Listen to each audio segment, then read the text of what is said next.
Are you committing financial illegalities? Some people make money moves that may get them into trouble without even knowing it.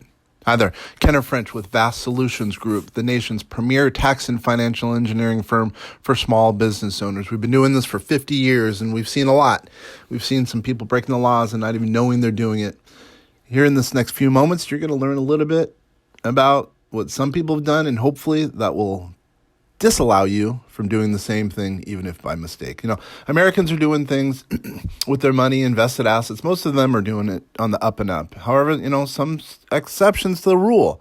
And here we're going to go over those specifics right now. Have you ever signed a check that is not your own? Have you ever wondered if a relative is no longer able to sign their checks, may you sign for them?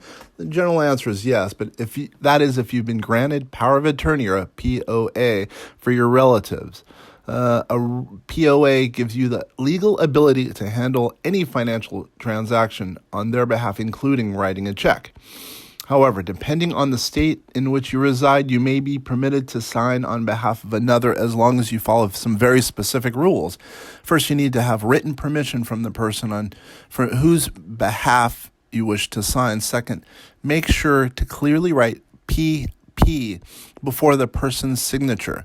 This abbreviated form of Latin basically allows you to do so by proxy and indicates you have permission to sign on their behalf. Overestimating non-cash donations to a charity or nonprofit. Imagine this.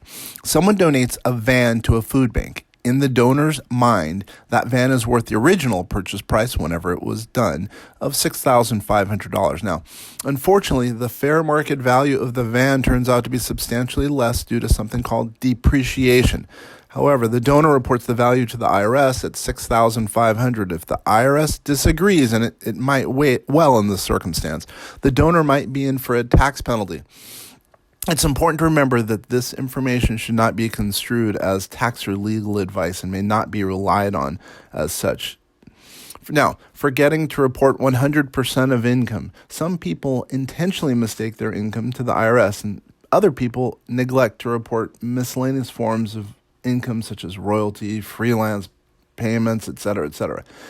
The chances of forgetting the odd W-2 or 1099 form rises when a taxpayer moves during a year, works several jobs, etc. Now, tips must be taken into account when filing a tax return.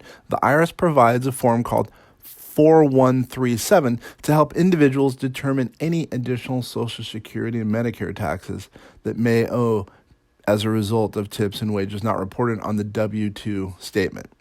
Forgetting tax payments, now, meaning specifically estimated tax payments. If an individual in the tax return is significant enough that they can expect to pay more than $1,000 in activity from such activity, then an estimated tax payment must be made at least quarterly.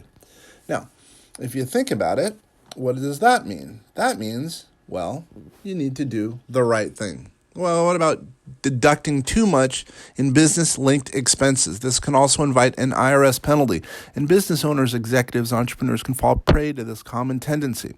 The IRS finds that less than 7% of such deductions are intentionally overstated or made up. Ruining money. This is a little bit of a funny one. Making U.S. paper currency or hard currency unusable is a federal crime.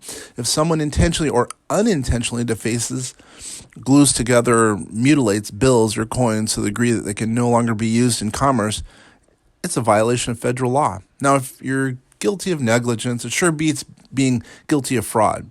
The standard IRS penalty for reporting a mistake on your 1040 form is 20% of the unreported amount. Contrast that with 75% of a civil penalty or a tax fraud. Of course, negligence can be viewed as fraud, and that alone should be making people think twice about inaccurately stating details on their personal finances. Well, if you need help on this topic or any other topics involved, such as retirement, tax planning, tax mitigation, maybe entrepreneurial, the new CARES Act as an example, please give us a call at 888-808-8278 or check us out on the web at www.vastsolutionsgroup.com. We're very well adept at helping business owners to, one, lower their tax liability, and two, being prepared for retirement or in retirement so they don't run out of money. Now, it is our sole focus to help individuals in fighting with the issues of the day, specifically today as it relates to the coronavirus as well. Anyway, we hope you're doing well.